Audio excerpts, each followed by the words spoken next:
नमस्कार साथियों, मैं आपका दोस्त कुलदीप सिंह चौधरी स्वागत करता हूं आपका इतिहास की इस क्लास में।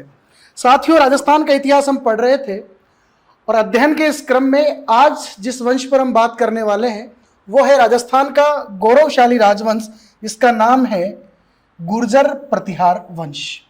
साथियों, गुर्जर प्रतिहार वंश के बारे में पढ़ने से पहले थोड़ी सी इसके बारे में हम पृष्ठभूमि तैयार करते हैं कि गुर्जर प्रतिहार शब्द जो है ये आज वर्तमान में एक मुद्दा बना है, एक राजनीतिक सामाजिक मुद्दा बना हुआ है कि ये गुर्जर प्रतिहार वंश के जो शासक थे ये राजपूत थे या गुर्जर थे, और इस बात को लेकर कई विवाद भी इन दोनों समाजों के बीच में देखने को मिलते हैं।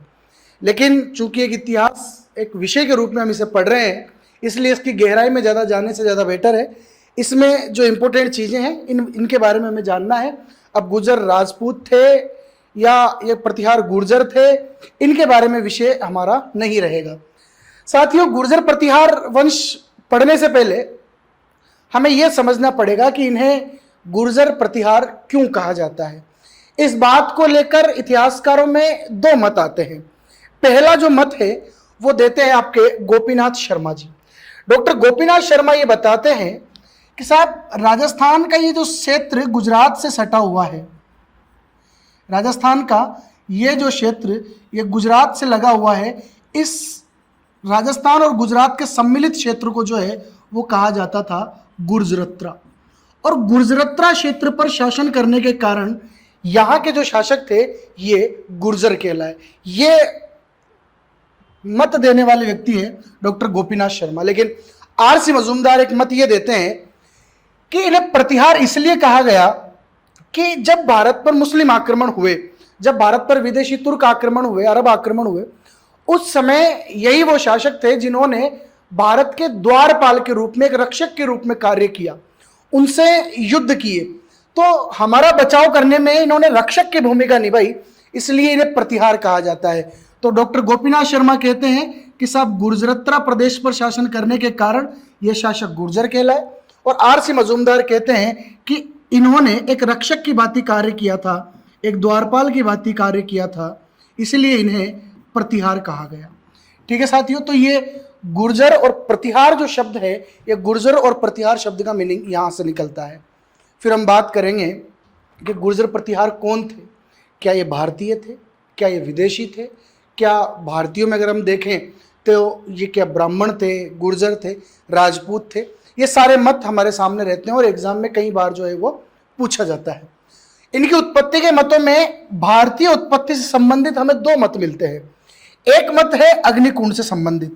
मैंने आपको पिछली क्लासों में जब बताया भी था, जब हमने चौहान साम्राज्य का इतिहास पढ़ा, जब मेवाड़ के गुहिल वंश का इतिहास पढ़ा, तब मैंने आपको जानकारी दी थी कि पृथ्वीराज रासो के जो लेखक है चंद्रबरदाई, इस चंद्रबरदाई और मोहनोत नैणसी के द्वारा राजपूतों की उत्पत्ति अग्निकुंड से बताई गई है। और मैंने बताया था कि जब भारत पर बाह्य आक्रमण हुए उस समय गुरु वशिष्ठ ने आबू पर्वत पर एक अग्निकुंड का आयोजन करवाया और उससे 4 योद्धा जन्मे, जिनमें प्रतिहार, परमार, चालुक्य, चौहान, 4 अलग अलग राजा जन्मे। उन्हीं के वंशज आगे जाके कुछ प्रतिहार कहलाए, परमार कहलाए, ये बातें हमने की थी। तो अग्निकुंड से इनकी उत्पत्ति मानने वाले जो विद्वान है उनका नाम है चंद्रबरदाई, और इसकी बात का समर्थन करने वाले जो विद्वान है वो है आपके मोहनोत नैणसी। वही भारतीय उत्पत्ति में दूसरा इनका मत है कि साहब ये वैदिक क्षत्रिय थे। डॉक्टर गौरीशंकर हीराचंद ओझा जो है वो राजपूतों को वैदिक क्षत्रियों की संतान मानते हैं कि ये भारतीय थे और वैदिक क्षत्रिय जो थे उन्हीं की ये संतान है। तो भारतीय उत्पत्ति से रिलेटेड इनके दो मत मिलते हैं, एक अग्निकुंड से रिलेटेड और एक वैदिक क्षत्रिय से रिलेटेड, जो जी.एच. ओझा और चंद्रबरदाई के द्वारा दिए गए। उसके बाद हम देखें तो प्रतिहारों को विदेशी मानने वाले जो मत है उनकी संख्या ज़्यादा है, जो प्रतिहारों को भारत का नहीं मानते हैं और बताते हैं कि ये बाहर से आए थे और बाहर से आने के बाद इनका भारतीयकरण हुआ और भारतीय संस्कृति में ये लोग समाहित हो गए। कर्नल जेम्स टोड का नाम सबसे पहले आता है और कर्नल जेम्स टोड बताते हैं कि ईरान की खजर नामक जाति से प्रतिहारों की उत्पत्ति हुई है। उसके बाद ब्रोच गुर्जर शिलालेख के आधार पर या ब्रोच गुर्जर ताम्रपत्र के आधार पर कनिंगम का मत है कि यह कुषाणों से संबंधित है, कि गुर्जर प्रतिहार जो है यह कुषाणों की ही एक शाखा है और कुषाणों में हमने आपको बताया था कि कुषाण जो थे वो यूची कबीले से आए थे, चीन के निवासी थे, मध्य एशिया से आए ये लोग। और भारत में कुषाणों का जो सबसे ताकतवर शासक था वो था कनिष्क, सम्राट कनिष्क, जिसने भारत के प्रथम अंतरराष्ट्रीय साम्राज्य का निर्माण किया था। तो कुषाणों की एक शाखा के रूप में कनिंगम ने प्रतिहारों को बताया।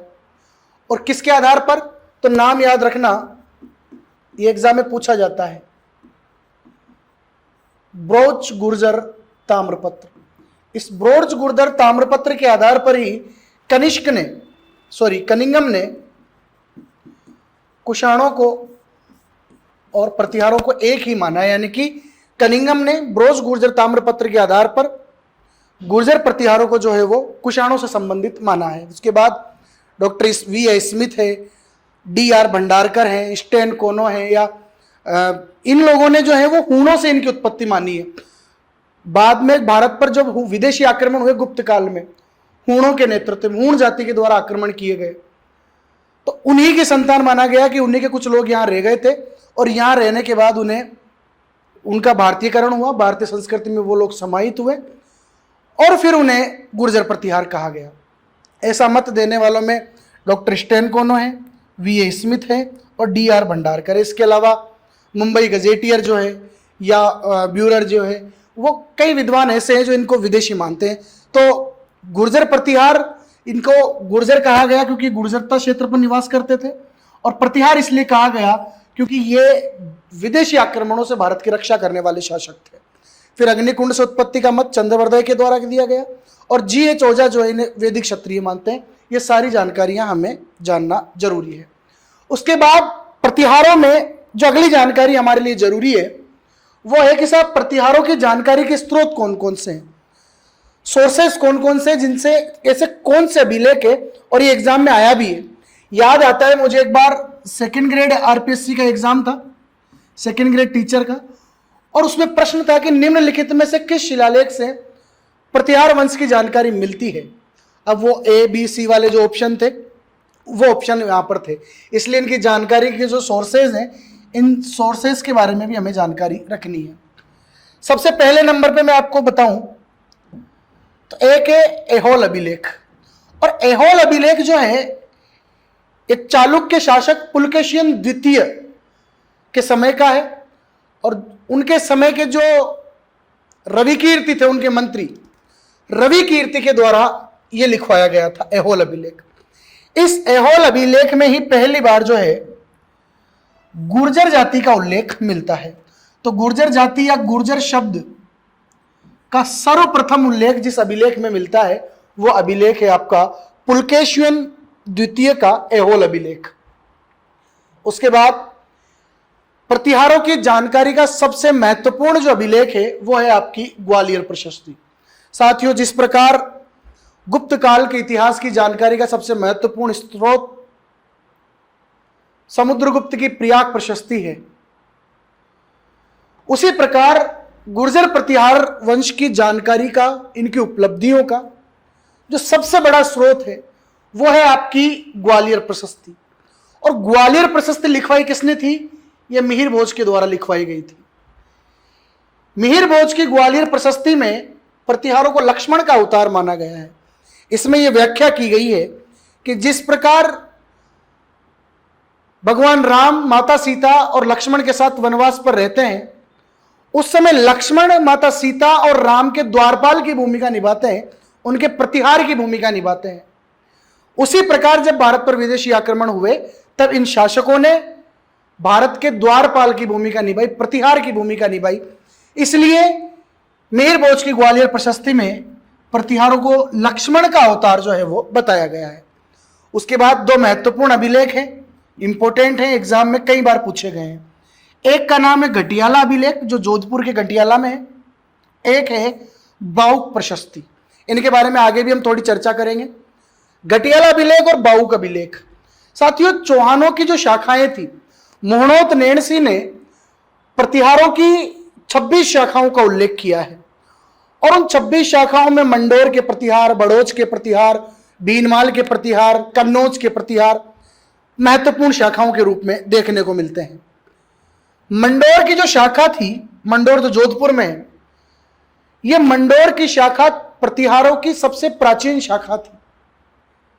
जहां से प्रतिहारों की शुरुआत हुई वो स्थान था मंडोर। तो मंडोर की शाखा जो होती है, मंडोर के जो प्रतिहार थे, मंडोर के प्रतिहारों की जानकारी का सबसे बड़ा जो सोर्सेज है वो घटियाला अभिलेख और बाउक प्रशस्ति है। ये दोनों एग्जाम में पूछे जाते हैं, दोनों इंपॉर्टेंट हैं। इनके बारे में आगे भी हम थोड़ी चर्चा करेंगे। इसके बाद राजस्थान में अलवर जिले की राजगढ़ तहसील में एक गांव पड़ता है, राजौरगढ़ गांव। इस राजौरगढ़ गांव से जो शिलालेख मिला है, जो अभिलेख मिला है, इसे राजौरगढ़ अभिलेख या राजौर अभिलेख के नाम से जाना जाता है। इस राजौर अभिलेख में ही पहली बार प्रतिहारों को ही गुर्जर कहा गया है। देखो, गुर्जर जाति का जो पहला साक्ष्य है वो ऐहोल अभिलेख में मिलता है, लेकिन गुर्जर ही प्रतिहार है यह जानकारी मिलती है राजौर अभिलेख में। और राजौर अभिलेख जो है हमें कहां से मिलता है? यह मिलता है साहब हमें अलवर से। और अलवर की एक तहसील है राजगढ़ तहसील। उस राजगढ़ तहसील में गांव है और गांव का नाम है राजौरगढ़ गांव। इस राजौरगढ़ गांव में यह अभिलेख हमें मिलता है। उसके बाद देवली अभिलेख, राधनपुर अभिलेख, दौलतपुर अभिलेख, करडहा अभिलेख, कई सारे अभिलेख जो है वो हमें यहाँ देखने को मिलते हैं, जिनसे प्रतिहारों के संदर्भ में जानकारी मिलती है। या और जानकारियों में अगर हम देखें तो ये तो पुरातात्विक जानकारी थी, अभिलेखों के माध्यम से मिलती है। लेकिन अगर हम प्रतिहारों की साहित्यिक जानकारी देखें कि साहित्यिक स्रोत कौन कौन से हैं, तो पंपा द्वारा रचित विक्रमांकाभ्युदय इसमें नाम आता है। जैसे उसके बाद राजशेखर के द्वारा कुछ किताबें लिखी गई। उसके बाद हेनसांग जो यहाँ आया और हेनसांग ने गुर्जर जो क्षेत्र था या गुर्जरों की जो राजधानी थी बीनमाल, उसका दौरा किया, यहाँ भ्रमण किया, तो उसके यात्रा वृतांत से भी जानकारी मिलती है। इसके अलावा अरबी यात्री सुलेमान आया, उसका जो यात्रा वृतांत था उससे जानकारी मिलती है। उसके बाद प्रतिहारों के समय पर ही जो है बगदाद का एक निवासी, एक यात्री अल मसूदी, वो भी भारत आया, उसने भी गुर्जरों के बारे में बात की। तो कई सारे साहित्यिक अभिलेख हैं, कई सारे पुरातात्विक अभिलेख हैं, ये सारी जानकारियां हमें प्रतिहारों के संदर्भ में देते हैं। तो ये घटियाला अभिलेख, बाउक अभिलेख, जहां से मंडोर के प्रतिहारों की जानकारी मिलती है, मिहिर बोस की ग्वालियर प्रशस्ति, ऐहोल अभिलेख, राजौरगढ़ अभिलेख, ये सारे इंपॉर्टेंट है, इनके बारे में हमें जानकारी रखनी पड़ेगी। अब हम शुरू करते हैं प्रतिहार शासकों की वंशावली और कौन कौन से राजाओं ने क्या क्या उपलब्धियां प्रतिहारों में प्राप्त की, इसके संदर्भ में हम इनका राजनीतिक और सामाजिक और आर्थिक जीवन देखते हैं। तो अभी मैंने बात की थी कि मूणोत नेणसी ने प्रतिहारों की टोटल 26 ब्रांचेस का उल्लेख किया है। प्रतिहारों की 26 शाखाएं बताई है, जिनमें मंडोर के प्रतिहार, बड़ोच के प्रतिहार, बीनमाल के प्रतिहार और कन्नौज के प्रतिहार, ये इंपॉर्टेंट शाखाएं हैं। बाकी और भी कई शाखाएं थी। और प्रतिहारों की जो शुरुआत होती है वो मंडोर के प्रतिहारों से होती है। यहां से प्रतिहारों के शासन की शुरुआत मानी जाती है। मंडोर के जो प्रतिहार हैं, ये प्रतिहारों की सबसे प्राचीन शाखा है साहब, प्रतिहारों की सबसे प्राचीन शाखा। और प्रतिहारों का संस्थापक, प्रतिहारों का आदि पुरुष या मंडोर के प्रतिहारों की शुरुआत करने वाला व्यक्ति था हरिश्चंद्र। हरिश्चंद्र आप प्रतिहारों का आदि पुरुष या प्रतिहार वंश का संस्थापक भी आप इसे मान सकते हैं। तो प्रतिहार वंश का संस्थापक कौन था? नाम होगा उसका हरिश्चंद्र। मंडोर के जो प्रतिहार हैं, ये प्रतिहारों की प्राचीनतम शाखा है, सबसे पहली शाखा है। यहीं से मंडोर से प्रतिहारों की शुरुआत हुई थी। इसकी जानकारी, मंडोर के प्रतिहारों की जानकारी दो अभिलेखों से मिलती है, एक घटियाला का अभिलेख और दूसरा बाउक प्रशस्ति। राजा बाउक के समय प्रशस्ति लिखी गई। प्रशस्ति, शिलालेख, अभिलेख, ये एक ही चीजें हैं। अभिलेख का मतलब कोई भी लिखी हुई चीज अभिलेख है। अगर अब वो किसी चट्टान पर, किसी पत्थर पर, किसी शिला पर लिखा हुआ है तो वो शिलालेख हो जाएगा। अगर किसी खंबे पर लिखा हुआ है तो वो स्तंभ लेख हो जाएगा। अगर किसी ताम्रपत्र पर लिखा हुआ है तो वो ताम्र अभिलेख हो जाएगा। और प्रशस्ति भी एक अभिलेख है। प्रशस्ति मतलब राजा अगर अपनी प्रशंसा करवा रहा है किसी अभिलेख में तो वो प्रशस्ति हो जाएगी। तो बाउक नाम का जो राजा प्रतिहारों में हुआ, आगे हम देखेंगे, उसके द्वारा बाउक प्रशस्ति लिखवाई गई। और बाउक प्रशस्ति 837 ईस्वी में लिखवाई गई, संस्कृत भाषा में है। इसमें प्रतिहारों की वंशावली मिलती है। एक विष्णु मंदिर में यह बाहुक प्रशस्ति लगी हुई थी, और विष्णु मंदिर जब भारत पर आक्रमण हुए, विदेशी आक्रमण, मुस्लिम आक्रमण, उस समय उन मंदिरों को तुड़वा दिया गया। तो कुछ लोगों ने वहां से वो पत्थर उठाए जिन पर यह प्रशस्ति लिखी हुई थी विष्णु मंदिर पर, तो विष्णु मंदिर के पत्थर उठाए, और बाद में जब जोधपुर का परकोटा बना, उस जोधपुर के परकोटे में जाके कारीगरों ने उन पत्थरों को चिपका दिया। तो फिर बाद में पता चला कि ये पत्थरों पर जो लिखा हुआ ये तो बहुत इंपॉर्टेंट जानकारी है। ठीक है, तो ये विष्णु मंदिर पर लिखा हुआ था बाहुक प्रशस्ति, संस्कृत भाषा में। घटियाला अभिलेख, घटियाला से 2 अभिलेख मिले हैं और प्रतिहार राजा कक्कुक के द्वारा लिखवाए गए हैं। 861 ईसा पूर्व में, 861 ईस्वी सन के अंदर जो है वो इसकी रचना हुई थी। प्रतिहारों में अगर हरिश्चंद्र के बाद बात करें तो हरिश्चंद्र जो था, जो इनका आदि पुरुष था, हरिश्चंद्र के 2 पत्नियां थी। एक ब्राह्मण जाति की थी और एक क्षत्रिय जाति की थी। ब्राह्मण जाति की जो पत्नी थी, उससे जो बच्चे पैदा हुए, उससे जो संतानें हुई, वो ब्राह्मण प्रतिहार कहलाए। आज हम देखते अपने आसपास ब्राह्मण समाज की अगर हम बात करें तो वहां एक ब्राह्मणों में एक गोत्र मिलता है, गुर्जर गौड़ ब्राह्मण। तो गुर्जर गौड़ ब्राह्मणों में गुर्जर कैसे आए? तो वो गुर्जर गौड़ ब्राह्मण जो है ना कहीं इस ब्राह्मण पत्नी की संतानें हैं। ठीक है, इनके वंशज हैं। तो ये क्या कहलाया आपके आगे चलकर? गुर्जर गौड़ ब्राह्मण या ब्राह्मण क्षत्रिय, ब्राह्मण प्रतिहार। ठीक है, क्षत्रिय पत्नी, उसका नाम था भद्रा। भद्रा से 4 बच्चों का जन्म हुआ, एक रज्जिल, भोगभट, दद्द और कक। क्षत्रिय पत्नी जो हरिश्चंद्र की क्षत्रिय पत्नी थी, उससे 4 बच्चों का जन्म हुआ, और ये 4 बच्चों की जो संतान है, इनका जो वंश आगे चलेगा, यही आपके क्षत्रिय प्रतिहार कहलाएंगे या यही आपके गुर्जर प्रतिहार कहलाएंगे। इनमें सबसे इंपॉर्टेंट है रज्जिल। रज्जिल ने अपने भाइयों के साथ, भोगवट, दद्द और कक, इनके साथ मिलकर मंडोर पर अधिकार किया और यहां से प्रतिहारों की शुरुआत हुई। तो प्रतिहार वंश का जो संस्थापक है वो है हरिश्चंद्र। लेकिन प्रतिहारों की जो वंशावली शुरू होती है, उस वंशावली में पहला जो नाम आता है वो रज्जिल का आता है, राजा रज्जिल। इसलिए प्रतिहार वंश का जो संस्थापक है वो तो हरिश्चंद्र है, नो डाउट। लेकिन मंडोर के प्रतिहारों की जो वंशावली शुरू होती है वो वंशावली रज्जिल से शुरू होती है, और मंडोर पर अपने भाइयों को लेकर इसने चढ़ाई की और मंडोर पर जो है वो अधिकार कर लिया। रज्जिल के बाद एक शासक का नाम आता है, इसका नाम है नरभट्ट। इसके बारे में कोई ज्यादा विशेष जानकारी मिलती नहीं है। रज्जिल के बाद जो अगला इंपॉर्टेंट शासक इस मंडोर के प्रतिहारों में हुआ वो है साहब नागभट्ट। ठीक है, नागभट्ट ये इस रज्जिल का पोता था, पौत्र, इस रज्जिल का पौत्र था ये नागभट्ट। इस नागभट्ट ने मेड़ता को राजधानी बनाया, ये सबसे इंपॉर्टेंट बात है। एग्जाम में 50 बार पूछा हुआ है कि प्रतिहारों के किस शासक ने मेड़ता को राजधानी बनाया, मंडोर के स्थान पर मेड़ता को राजधानी बनाने वाला प्रतिहार शासक जो था वो है आपका नागभट्ट। नागभट्ट प्रथम कहते हैं इसे। तो मंडोर में जो नागभट्ट प्रथम है, इसने मेड़ता को राजधानी बनाया और इसकी एक उपाधि मिलती है वो है नाहड़। आज भी मारवाड़ क्षेत्र में, मंडोर वाले क्षेत्र में वीरता की कई कहानियां मिलती है, वहां की जो जनश्रुतियां मिलती है, जो कथानक मिलते हैं, उनमें नाहड़ नाम का एक कैरेक्टर जो है वो काफी प्रचलित है, और वो नाहड़ नागभट्ट प्रथम के लिए ही प्रयोग किया गया है। नागभट्ट के फिर 2 बेटे हुए, तात और भोज। इनमें से एक जो है वो बाद में मांडवी ऋषि के आश्रम में रहने लगा, उसने संन्यास धारण कर लिया। और भोज जो था, उस भोज की वंशावली आगे बढ़ी, उसमें शिलुक, बाहुक और कक्कुक, ये 3 महत्वपूर्ण शासक हुए। तो ये जो शिलुक है, इस शिलुक के बारे में जानकारी मिलती है कि साहब वल्ल क्षेत्र, वल्ल क्षेत्र मतलब ये भाटियों का जो क्षेत्र है जैसलमेर वाला, इस वल्ल क्षेत्र का एक राजा था देवराज।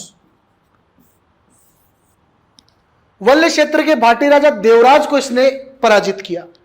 शिलुक के बारे में ये जानकारी हमें मिलती है। इसके बाद शिलुक के बाद अगला शासक बना बाहुक, और इस बाहुक के द्वारा संस्कृत भाषा में एक प्रशस्ति, अपनी वंशावली लिखवाई गई, अपनी प्रशंसा करवाई गई।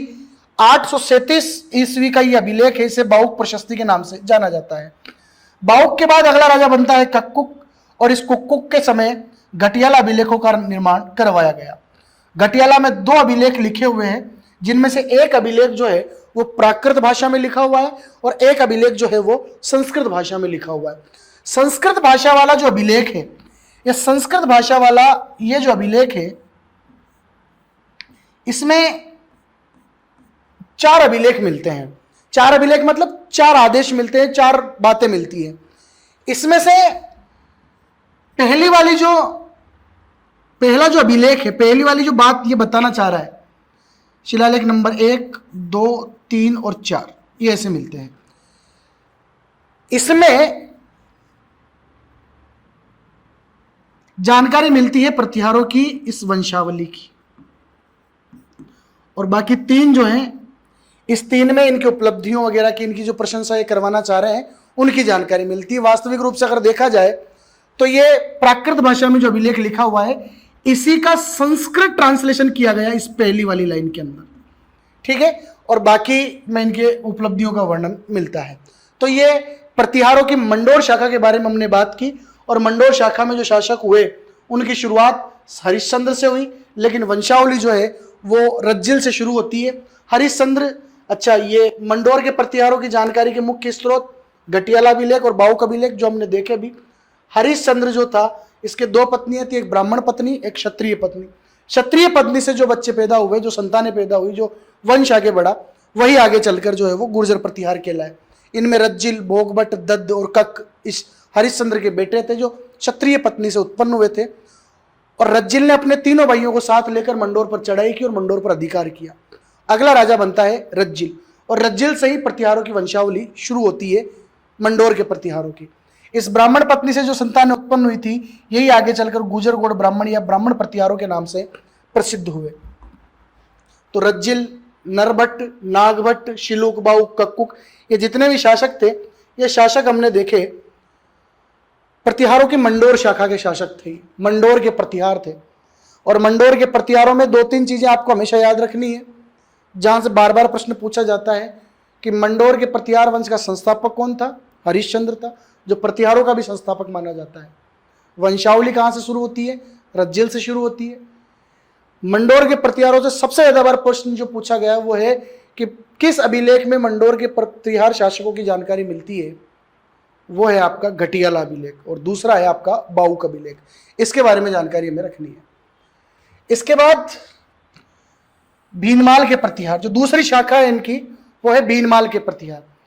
भीनमाल के जो प्रतिहार है अपने आप को भगवान श्री राम का वंशज मानते हैं, इसलिए इन्हें रघुवंशी प्रतिहार के नाम से भी जाना जाता है। तो प्रतिहारों की भीनमाल शाखा को रघुवंशी प्रतिहार के नाम से भी जाना जाता है।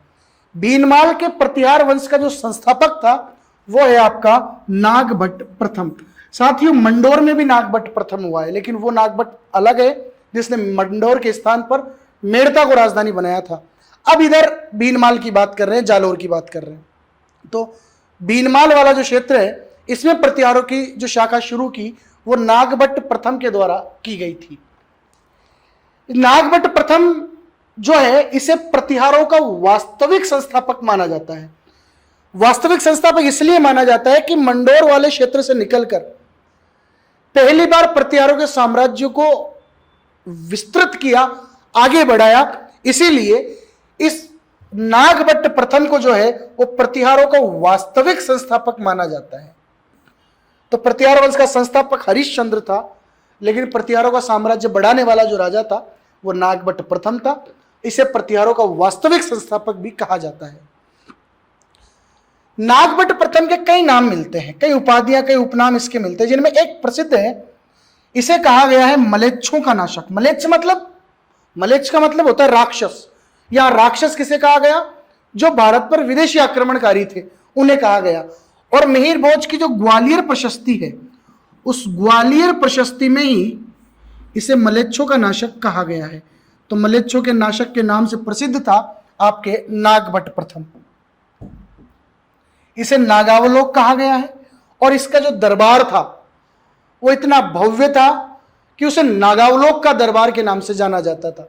इसे नारायण की मूर्ति, नारायण भगवान विष्णु के ये उपासक थे, इसलिए नारायण की मूर्ति या नारायण इसे कहा गया है। इसके शक्ति की प्रशंसा करते हुए इसकी उपलब्धियों को बताने के लिए बताया गया है कि इंद्र के दंभ को तोड़ने वाला राजा था। भगवान इंद्र जो हैं वो अपने आप में शक्ति के देवता हैं, उन्हें पुरंदर कहा जाता है, किलों को नष्ट करने वाला, वृत्तासुर हंता कहा जाता है। उनके भी दंभ को, उनके गर्व को, उनके अभिमान को तोड़ने वाला राजा बताया गया है नागभट्ट प्रथम को। यानी कि यहां ये अतिशयोक्तिपूर्ण वर्णन है, इनकी प्रशंसा करने के लिए इसका प्रयोग, इस उपाधि का प्रयोग किया गया।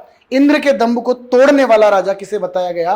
देन आंसर है नागभट्ट प्रथम, या इसके जो उपनाम है नागभट्ट के, इनमें मलेच्छों का नाशक सबसे ज्यादा बार पूछा जाता है। तो मलेच्छों का नाशक ग्वालियर प्रशस्ति में नागभट्ट प्रथम को कहा गया है। इसे ही प्रतिहारों का वास्तविक संस्थापक भी माना जाता है। नागभट्ट प्रथम की उपलब्धियों में जो सबसे बड़ी उपलब्धि है वो ये है कि इसने सिंध के गवर्नर जुनैद को पराजित किया।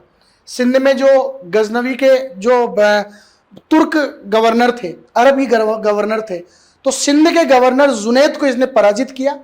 और राष्ट्रकूट वंश का जो संस्थापक था, दक्षिण भारत में एक राजपूत वंश हुआ राष्ट्रकूट वंश, और बताया था मैंने जब हमने राठौड़ पढ़े थे, तो राठौड़ों की एक शाखा कन्नौज से होती हुई राजस्थान आती है, मारवाड़ में राठौड़ के नाम से ये अपना साम्राज्य स्थापित करते हैं।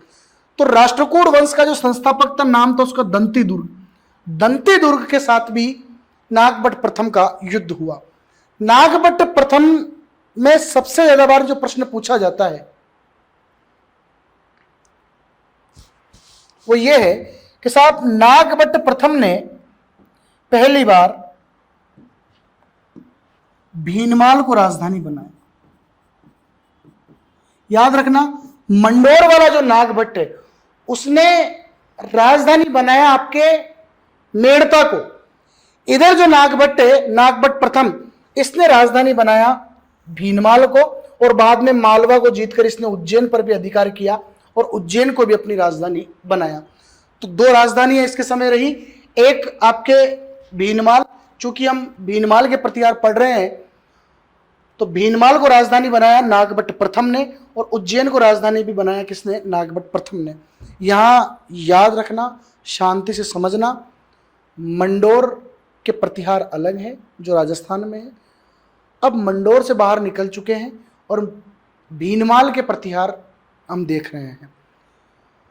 मंडोर के प्रतिहारों में एक शासक हुआ नागभट्ट फर्स्ट, जिसने मंडोर के स्थान पर मेड़ता को राजधानी बनाया। इधर दूसरी तरफ हम भीनमाल के प्रतिहार पढ़ रहे हैं, इसमें भी एक शासक हुआ जिसका नाम था नागभट्ट प्रथम। उस नागभट्ट प्रथम ने भीनमाल को राजधानी बनाया, उज्जैन को राजधानी बनाया। ठीक है साथियों, तो भीनमाल के प्रतिहार वंश का संस्थापक नागभट्ट प्रथम था। इसे प्रतिहारों का वास्तविक संस्थापक भी माना जाता है। इसे मलेच्छों का नाशक कहा जाता है।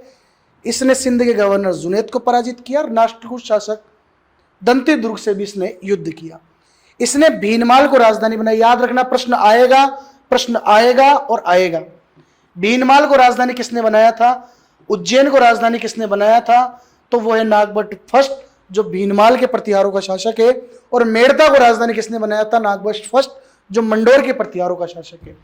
नागभट्ट प्रथम के बाद भीनमाल के प्रतिहारों में अगला जो शासक है उनका नाम है वत्सराज। और वत्सराज जो है, इस वत्सराज की दो उपाधियां मिलती है, एक रणहस्तिन और एक जयवराह। रणहस्तिन युद्ध में हाथियों के समान युद्ध करने वाला, हाथियों के बराबर पावर रखने वाला, शक्ति रखने वाला, वो है रणहस्तिन वत्सराज। और जयवराह इसीलिए कहा गया कि विष्णु को मानने वाले थे और विष्णु के वराह अवतार की वजह से इन्हें जयवराह कहा गया। याद रखना, आदि वराह की जो उपाधि है, आदि वराह की उपाधि आगे चलकर मिहिर हो जाएगा प्रतिहारों में, उसके द्वारा धारण की जाएगी। वत्सराज के समय की जो सबसे महत्वपूर्ण घटना है वो है आपका त्रिपक्षीय संघर्ष। साथियों, त्रिपक्षीय संघर्ष की जो शुरुआत है वो वत्सराज के समय हुई। थोड़ा हम त्रिपक्षीय संघर्ष के बारे में देखते हैं कि त्रिपक्षीय संघर्ष क्या भला है।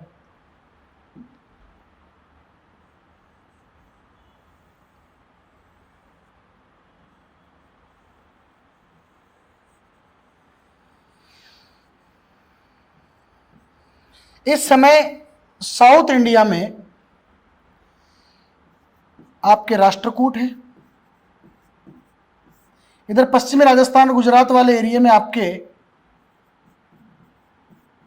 प्रतिहार है, और बंगाल वाले एरिया में जो शासक है वो है पाल वंश के शासक।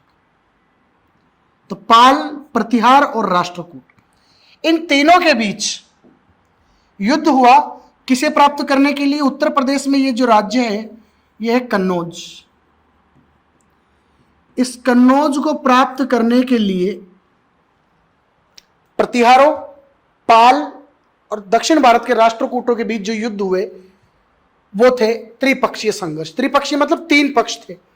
कन्नौज पर प्रतिहार भी शासन करना चाह रहे हैं, राष्ट्रकूट भी अधिकार करना चाह रहे हैं, और पाल वंश के शासक भी अधिकार करना चाह रहे हैं।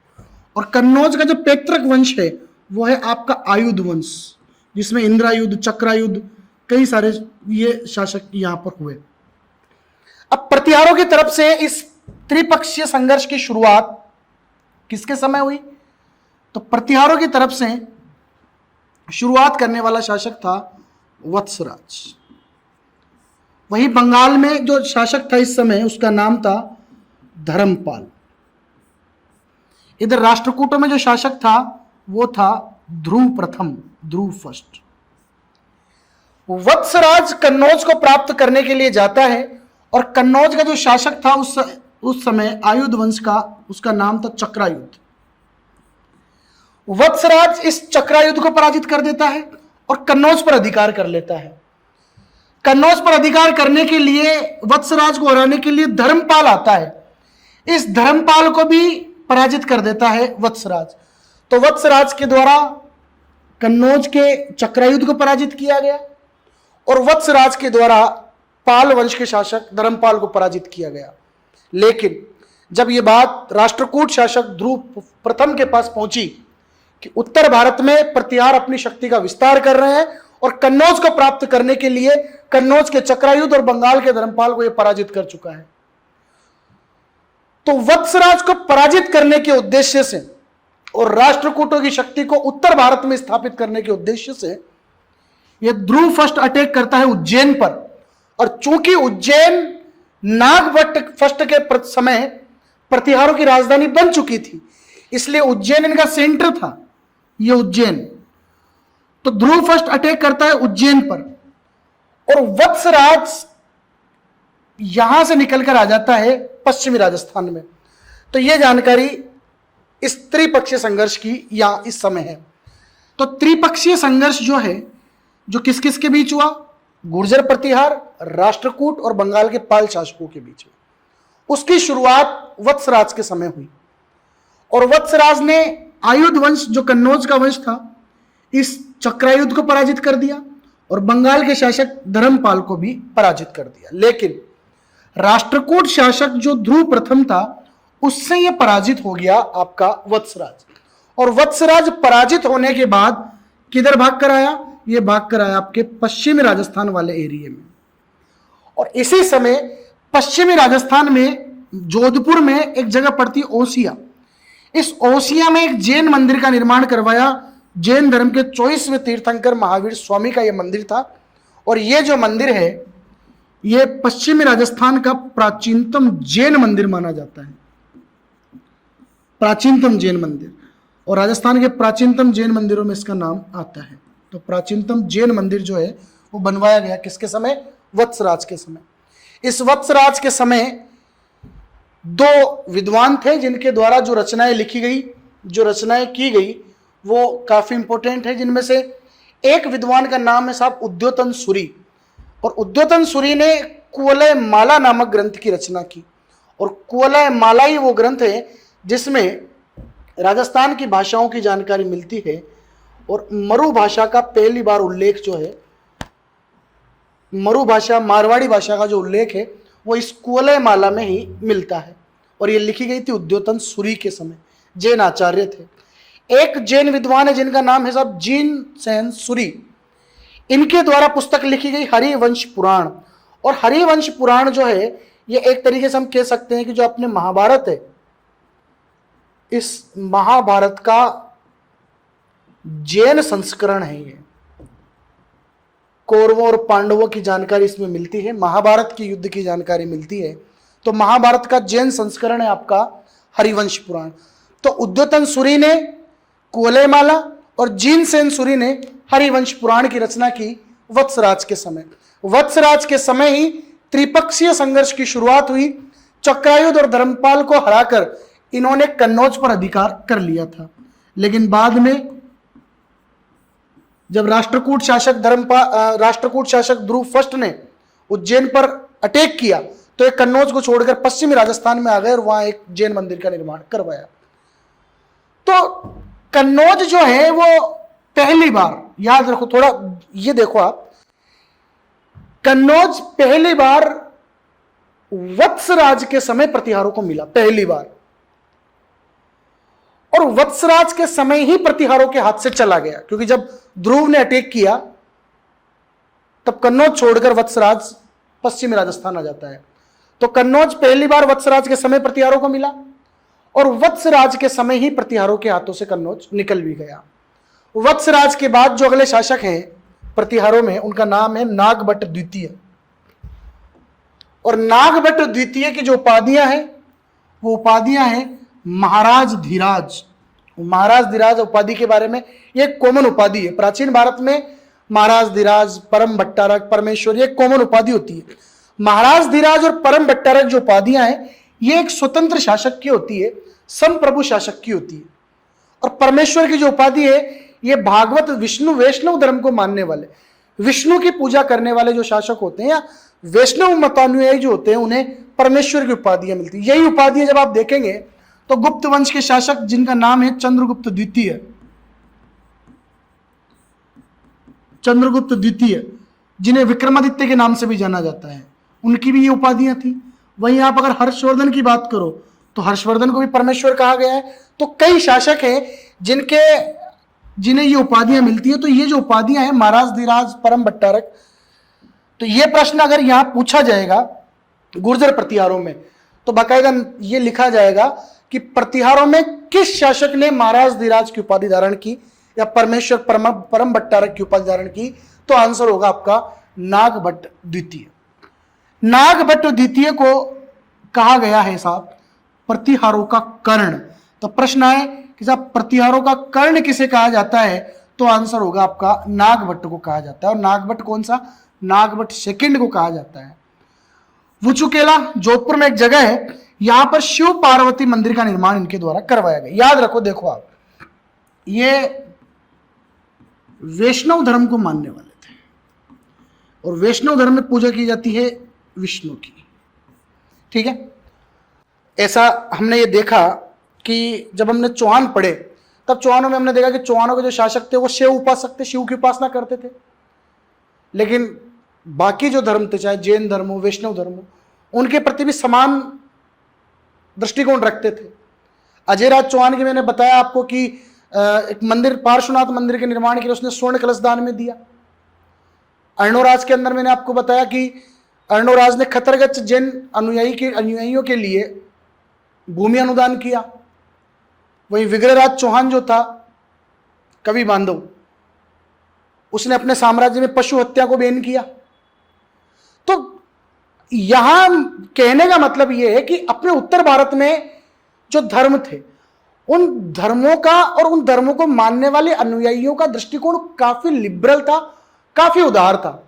ऐसा नहीं है कि विष्णु को मानते हैं और शिव को गाड़ियां बक रहे हैं, ऐसा नहीं था। दूसरे धर्मों को भी समान आदर दृष्टि से देखते थे।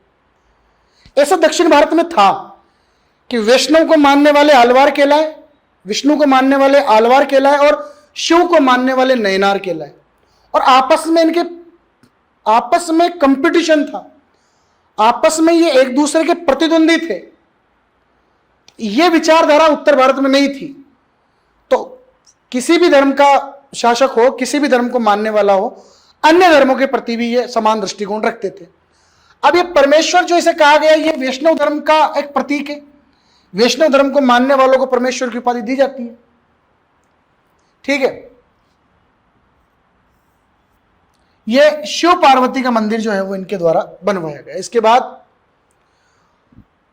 त्रिपक्षीय संघर्ष चालू रहा और जब इधर वत्सराज के बाद नागभट्ट द्वितीय आ गया प्रतिहारों में, तो इधर पाल वंश में भी ध्रुव के बाद अगला शासक बना आपका गोविंद तृतीय।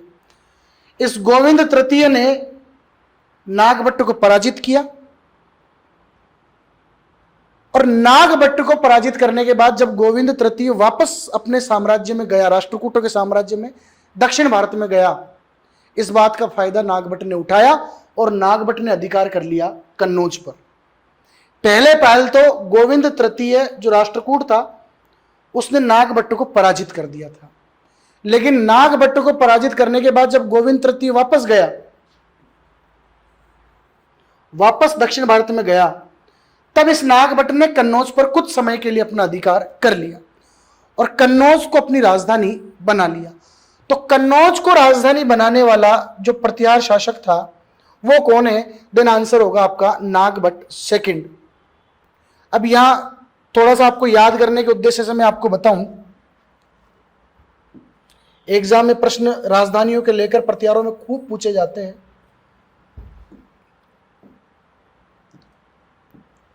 देखो, सबसे पहले मेड़ता जो राजधानी थी मंडोर के प्रतिहारों की, मेड़ता को राजधानी बनाने वाला शासक था नागभट्ट, और ये नागभट्ट किस शाखा से संबंधित है?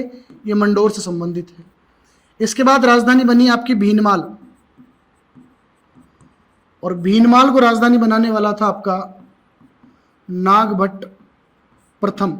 ये भीनमाल के प्रतिहारों में है, और नागभट्ट प्रथम ने ही भीनमाल के साथ साथ मालवा को जीतकर उज्जैन को भी राजधानी बनाया था, तो उज्जैन को राजधानी बनाने वाला भी नागभट्ट है। इसके बाद अब राजधानी बन रही है आपकी कन्नौज, और कन्नौज को राजधानी बनाने वाला जो शासक है इसका नाम है नागभट्ट सेकंड। ठीक है, तो ये राजधानियां कई बार पूछी जाती है, एक इनके उपनाम, एक इनकी राजधानी है, इनके बारे में अपन को याद रखना है। नागभट्ट के बाद जो अगला शासक बनता है उसका नाम है रामभद्र, लेकिन रामभद्र ज्यादा समय तक शासन नहीं कर पाया, क्योंकि रामभद्र का जो बेटा था नाम था उसका मिहिर भोज, जो प्रतिहारों में सबसे दमदार व्यक्तित्व रखता था। मिहिर भोज ने अपने पिता रामभद्र की हत्या कर दी और मिहिर भोज प्रतिहारों का अगला शासक बना। तो हम मिहिर भोज के बारे में जानते हैं। मिहिर भोज आदि वराह और प्रभास की उपाधि इसने प्राप्त की। आदि वराह, विष्णु को मानने वाला था, इसलिए आदि वराह की उपाधि इसने धारण की, और प्रभास की उपाधि एक प्रकाश, प्रभास का मतलब है नवोदित प्रकाश, प्रतिहारों का एक ऐसा सूरज जो नया नया उगा है वो है प्रभास। तो ग्वालियर प्रशस्ति जो मिहिर भोज की जानकारी का सबसे बड़ा स्रोत है ग्वालियर प्रशस्ति, उस ग्वालियर प्रशस्ति में मिहिर भोज को आदि वराह के नाम से संबोधित किया गया है। वहीं दौलतपुर जो अभिलेख है, इस दौलतपुर अभिलेख में मिहिर भोज को प्रभास के नाम से संबोधित किया गया है। चूंकि अपने पिता रामभद्र की हत्या करके मिहिर भोज प्रतिहारों का शासक बना था, इसीलिए मिहिर भोज को कहा जाता है प्रतिहारों का पितृहंता। प्रतिहारों में जो पितृहंता हुआ उसे कहा गया, उसका नाम था मिहिर भोज। साथियों, मैंने बताया था आपका कि चौहानों का जो पितृहंता है, ये चौहानों का पितृहंता है आपका जगदेव चौहान, जो अपने पिता अर्णोराज को मारकर राजा बना है। इसके बाद मैंने आपको बताया कि साहब मेवाड़ का पितृहंता कौन है, तो मेवाड़ का पितृहंता जो है वो है आपके उदयकरण, जिसने अपने पिता कुंभा को मारकर राज्य प्राप्त किया। उसके बाद मारवाड़ की अगर बात करें तो मारवाड़ के अंदर आ जाते हैं आपके मालदेव जी, और राव मालदेव ने अपने पिता राव गंगा को मारकर गद्दी प्राप्त की। वहीं अगर प्रतिहारों की बात करें तो प्रतिहारों में भी पितृहंता है, और प्रतिहारों का पितृहंता कहलाता है आपका मिहिर भोज। ठीक है सर, तो ये पितृहंताओं का भी एक बार याद रखना, फादर किलर्स, पितृहंता। ठीक है सर, प्रतिहारों का पितृहंता इसे कहा जाता है। आदि वराह और प्रभास, ये आदि वराह की उपाधि खूब ही बार पूछी हुई है, एग्जाम में आ सकता है। प्रतिहारों में सबसे ज्यादा बार प्रश्न पूछा जाता है तो वो इधर मिहिर भोज से ही पूछा जाता है। आदि वराह की उपाधि मिहिर भोज ने प्राप्त की थी। मिहिर भोज का काल प्रतिहारों का स्वर्ण काल था। प्रतिहारों का अगर गोल्डन पीरियड पूछा जाए तो गोल्डन पीरियड, क्लासिकल पीरियड, ये आपका है मिहिर भोज का काल, क्योंकि इसके समय साम्राज्य में भी वृद्धि हुई, कला, साहित्य, संस्कृति, समाज, इनमें उन्नति हुई। इसलिए प्रतिहारों का जो स्वर्ण काल है वो प्रतिहारों का स्वर्ण काल मिहिर भोज का काल है। लेकिन अगर बात करूं कि साहब चौहानों का स्वर्ण काल, तो चौहानों का स्वर्ण काल आपके विग्रहराज चतुर्थ का है, ये भी याद रखना, विग्रहराज चतुर्थ, फोर्थ, जिसे बीसल देव या कवि बांधव के नाम से भी जाना जाता है, बीसल देव या कवि बांधव। मिहिर भोज के समय एक यात्री आया, अरब का एक यात्री था सुलेमान। सुलेमान ने मिहिर भोज को इस्लाम का शत्रु बताया। और इस्लाम का शत्रु क्यों बताया? क्योंकि देखो आज ही का दिन है, और आज कितना एक ये सौभाग्य का दिन है कि आज ही के दिन ये टॉपिक हम पढ़ रहे हैं। आज मुहर्रम का दिन है, ठीक है। तो इस्लाम का शत्रु इसलिए कहा कि मुहर्रम पर जो ताजिए निकलते हैं, मुहर्रम पर जो जुलूस निकलते हैं, ताजिए निकलते हैं, मुहर्रम पर ताजियों पर पाबंदी लगा दी थी इस व्यक्ति ने, ताजियों पर पाबंदी लगा दी थी, ठीक है। और ये जो सुलेमान है, इस सुलेमान ने गुर्जर शासकों के लिए जो शब्द प्रयोग लिया काम में, वो है जुर्ज, ये भी याद रखना। गुर्जरों के लिए शब्द काम में लिया इसने, और वो शब्द है आपका जुर्ज। तो गुर्जरों के लिए जुर्ज शब्द काम में लेने वाला सुलेमान मिहिर भोज के समय आया था, और सुलेमान ने इस्लाम का शत्रु बताया है आपके मिहिर भोज को। और क्यों बताया? क्योंकि मुहर्रम पर जो ताजियों के जुलूस निकलते हैं उन पर पाबंदी लगा दी थी इस मिहिर भोज ने। यहां से सबसे ज्यादा प्रश्न पूछे जाते हैं। प्रतिहारों का पितृअंताभिषेक कहा जाता है, इसी के शासनकाल को प्रतिहारों का स्वर्णकाल कहा जाता है, और आदिवरा और प्रभास की उपाधि इसने धारण की थी। आदिवरा की उपाधि जो है वो सबसे ज्यादा बार पूछी जाती है और ग्वालियर प्रशस्ति में है। एक अभिलेख है और उस अभिलेख का नाम है बग्रमा अभिलेख।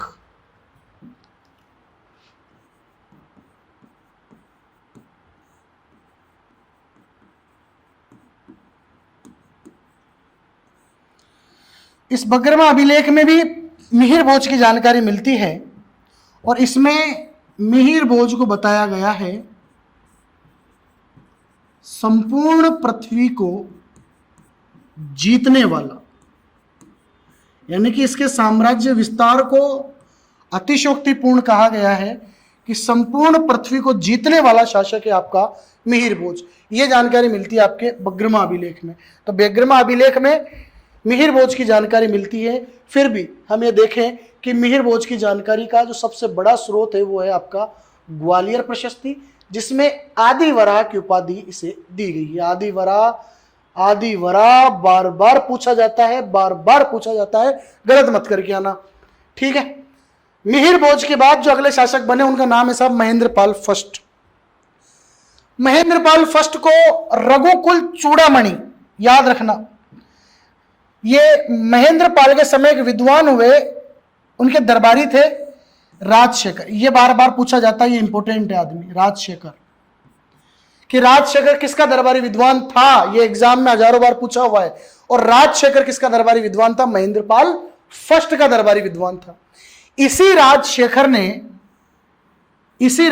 ने महेंद्रपाल फर्स्ट को कई नामों से पुकारा, रघुकुल चूड़ामणि, रघुकुल मुकुटमणि और निर्भय नरेश। ये भी एग्जाम में कई बार पूछा हुआ है। राजशेखर ने किसे निर्भय नरेश और रघुकुल मुकुटमणि चूड़ामणि की उपाधि दी? देन आंसर होगा महेंद्रपाल फर्स्ट। ये जो राजशेखर है, ये राजशेखर महेंद्रपाल का दरबारी विद्वान था, और महिपाल के समय पर भी कुछ समय उसके दरबार में एक विद्वान के तौर पर ये रहा था। तो महेंद्रपाल और साथ ही साथ महेंद्रपाल के बाद अगला शासक हम पढ़ेंगे महिपाल, इन दोनों के समय राजशेखर ने सेवाएं दी। राजशेखर की कई रचनाएं हैं जो इतिहास में अपना महत्वपूर्ण स्थान रखती है, और उस समय की तत्कालीन परिस्थितियों, प्रथाओं की जानकारी राजशेखर की रचना देती है। पूर्व मध्यकाल का जो इतिहास है, इसकी जानकारी का एक बड़ा स्रोत जो है वो राजशेखर की रचनाएं हैं। राजशेखर की रचनाओं में कर्पूर मंजरी, काव्य मीमांसा, प्रबंध कोश, भुवन कोश। कर्पूर मंजरी और काव्य मीमांसा और प्रबंध कोश ये लगभग हर एग्जाम में पूछी जाती है। तो कर्पूर मंजरी और काव्य मीमांसा, इनकी रचना राजशेखर ने की। इसके अलावा प्रबंध कोश, याद रखना जब मैंने आपको अजमेर के चौहान पढ़ाए थे और अर्णोराज पढ़ाया था, तो अर्णोराज में मैंने आपको बताया था कि चालुक्य शासक कुमारपाल से पराजित हुआ था अर्णोराज चौहान, और इसकी जानकारी प्रबंध चिंतामणि और प्रबंध कोश में मिलती है। तो प्रबंध चिंतामणि जो लिखी गई थी वो लिखी गई थी मेरुतुंग के द्वारा, और प्रबंध कोश जो लिखी गई है वो लिखी गई है राजशेखर के द्वारा। तो कर्पूर मंजरी, काव्य मीमांसा, प्रबंध कोश, भुवन कोश, विद्यशाला भंजिका, बाल रामायण और हर विलास, ये इसकी रचनाएं हैं। इनमें से अपन को ये दो तो स्पेशल याद रखनी है कि कर्पूर मंजरी और काव्य मीमांसा के लेखक नाम है राजशेखर। किसके दरबारी विद्वान थे? तो आंसर होगा महेंद्रपाल के। और इस राजशेखर ने महेंद्रपाल के अलावा महेंद्रपाल के उत्तराधिकारी महिपाल को भी सेवाएं दी। महिपाल के समय पर भी ये दरबार में रहे। और इस राजशेखर ने महेंद्रपाल फर्स्ट को ही निर्भय नरेश, रघुकुल तिलकमणि, रघुकुल चूड़ामणि कई उपाधियों से ये नवाजा है। महिपाल के बाद जो अगला शासक है उसका महेंद्रपाल जी के बाद जो अगला शासक है वो है आपके महिपाल। और महिपाल को रघुकुल मुकुटमणि के नाम से जाना गया है। आर्यावर्त का महाराज धीराज भी इसे कहा गया है। राजशेखर इनके भी दरबारी विद्वान थे। और जो त्रिपक्षीय संघर्ष चला था कन्नौज को प्राप्त करने के लिए वत्सराज के समय से, अंतिम रूप से उसमें प्रतिहारों की विजय हुई और वो त्रिपक्षीय संघर्ष समाप्त हुआ महिपाल के समय। और अंतिम रूप से कन्नौज जो है वो महिपाल को मिला, यानी कि प्रतिहारों को मिला। तो कन्नौज पर अंतिम रूप से अधिकार कब हुआ? महिपाल के समय हुआ। त्रिपक्षीय संघर्ष की शुरुआत किसके समय हुई? वत्सराज के समय हुई। और समाप्ति कब हुई? महिपाल के समय हुई। इसके समय एक अरबी यात्री है जिसका नाम था अल मसूदी। अल मसूदी, याद रखना ये वही अल मसूदी है जिसने मौसम शब्द का प्रतिपादन किया। मौसम, ये मौसम शब्द पहली बार इस अल मसूदी ने दिया था। और मौसम जो है किससे बना है? मौसीम से। मौसम का मतलब होता है हवाओं का बदलना, हवाओं का रुख बदलना। अल मसूदी जो यात्री आया, अल मसूदी ने जो यात्रा वृत्तांत लिखा, जो जानकारी दी, उसमें गुर्जर शासकों को अल गुर्जर के नाम से बताया है। ये गुर्जर का ही अपभ्रंश रूप है अल गुर्जर। अब चूंकि बगदाद वाले एरिया के थे, मध्य एशिया के थे, तो ये अल हबीबी उस वाले ऐसे नामों के वजह से अल गुर्जर इनको कहा। और जिस शासक का वर्णन ये करते हैं, अल गुर्जर तो सभी शासकों को कहा, और जिस शासक का ये वर्णन करता है अल मसूदी, उसे कहा इसने बोरा, इसे कहा बोरा। और बोरा संभवतः ये किसके लिए प्रयोग में ले रहा है? महिपाल के लिए प्रयोग में ले रहा है। तो गुर्जर शासकों को इसने बोरा कहा। महिपाल के बाद अगले जो शासक हैं प्रतिहारों में अगर देखें तो राज्यपाल, इसके समय 1018 ईस्वी में महमूद गजनवी ने आक्रमण किया। याद है महमूद गजनवी ने 17 बार भारत पर आक्रमण किया था। जब कन्नौज पर आक्रमण किया उस समय महमूद गजनवी का जब आक्रमण हुआ तो राज्यपाल वहां का शासक था। ठीक है, प्रतिहारों का अंतिम शासक जो था, आखिरी शासक प्रतिहारों का, वो है आपके चंद्रदेव गढ़वाल, यशपाल। और यशपाल के समय चंद्रदेव गढ़वाल ने यशपाल पर अटैक किया, कन्नौज पर अधिकार किया और कन्नौज पर नए राजवंश की स्थापना की, जो है आपका गढ़वाल वंश। और इसी गढ़वाल वंश में आगे चलकर होते हैं आपके जयचंद गढ़वाल, और इसी जयचंद गढ़वाल की बेटी होती है संयोगिता, और उस संयोगिता को उठाकर लिया था है आपका पृथ्वीराज चौहान। तो ये पूरी क्रोनोलॉजी यहां से बनती है। तो याद रहे मंडोर के प्रतिहार हमने पढ़े, और मंडोर के प्रतिहारों की जानकारी देने वाला जो सबसे महत्वपूर्ण स्रोत है वो है आपका घटियाला अभिलेख और बाऊ का अभिलेख। मंडोर प्रतिहारों का संस्थापक जो है वो हरिश्चंद्र है। हरिश्चंद्र के 2 पत्नियां थी, क्षत्रिय पत्नी से जो बच्चे पैदा हुए वही आगे चलकर जो है वो गुर्जर प्रतिहार कहलाए। इसमें रज्जिल, भोगभट, दद्द और कक, ये 4 बेटे थे हरिश्चंद्र के। इनमें से रज्जिल ने अपने तीनों भाइयों को साथ लेकर मंडोर पर अधिकार किया और मंडोर पर शासन करना शुरू किया। मंडोर के प्रतिहारों की वंशावली रज्जिल से शुरू होती है, रज्जिल के बाद नरभट्ट, नरभट्ट के बाद नागभट्ट, नागभट्ट ने मंडोर के स्थान पर मेड़ता को राजधानी बनाया। उसके बाद शिलुक, बाउक और कक्कुक कई जो है अगले शासक हुए। इधर भीनमाल के प्रतिहारों का जो संस्थापक है उसे नागभट्ट प्रथम जो है उसका संस्थापक है, और नागभट्ट प्रथम को ही प्रतिहारों का वास्तविक संस्थापक कहा जाता है।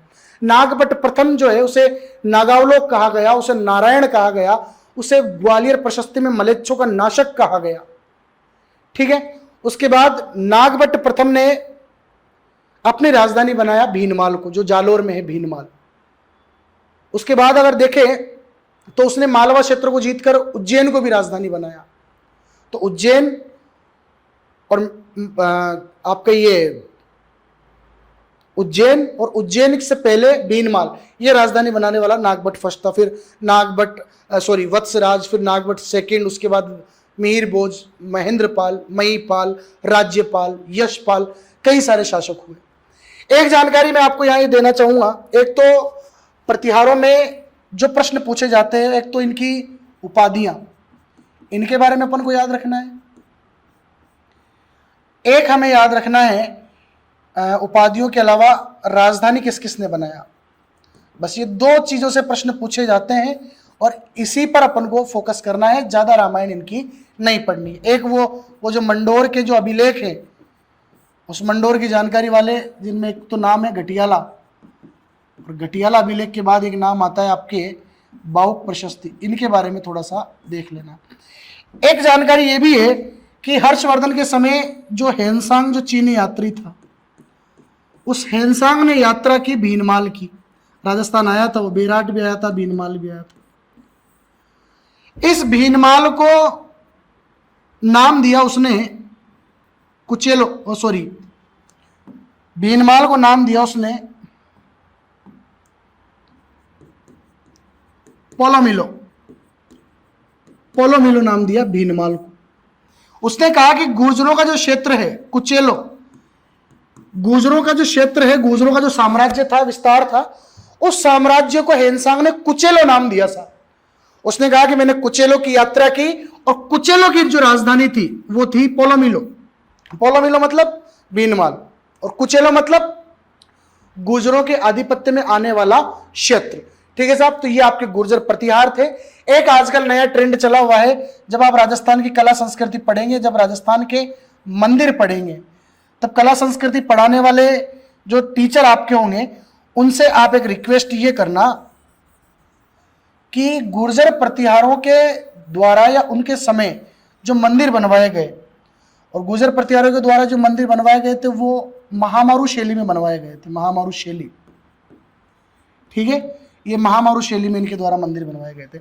इन मंदिरों को अलग से पढ़ा दिया जाए, क्योंकि आजकल प्रश्न आते हैं कि निम्नलिखित में से कौन सा मंदिर गुर्जर प्रतिहार काल का मंदिर नहीं है।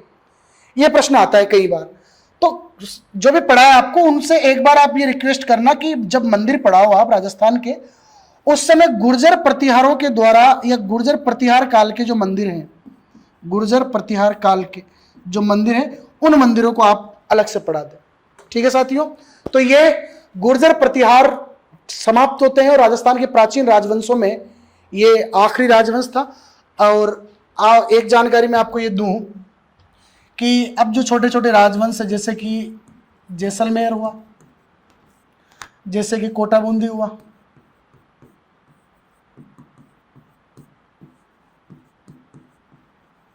करौली, किशनगढ़, आबू के परमार। ठीक है साथियों, तो ये छोटे छोटे राजवंश हैं। ये 15-15, 20-20 मिनट के वीडियो इनके बनेंगे। और चूंकि यहाँ से कोई सवाल सच पूछे भी नहीं जाते हैं, कोई एग्जाम में कोई 10-15-20 एग्जामों में कोई इक्का दुक्का प्रश्न अगर पूछ लिया जाए तो पूछ लिया जाए। अगर मेरे को समय रहा, क्योंकि अभी कोर्स पूरा लंबा करवाना है, आधुनिक भारत, आधुनिक राजस्थान का इतिहास पूरा करवाना है, अगर समय रहा तो इन पर भी वीडियो बना देंगे।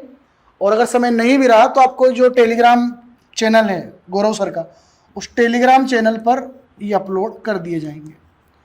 बाकी कोशिश मेरी यही रहेगी कि इनको भी मैं आपको एक बार बता दूं, ताकि कॉन्सेप्ट जो है, कहानी, पूरी क्रोनोलॉजी आपको समझ में आ जाए। ठीक है साथियों, तब तक के लिए अलविदा, राम राम। अगली क्लास में मिलते हैं राजस्थान के आधुनिक इतिहास को लेकर।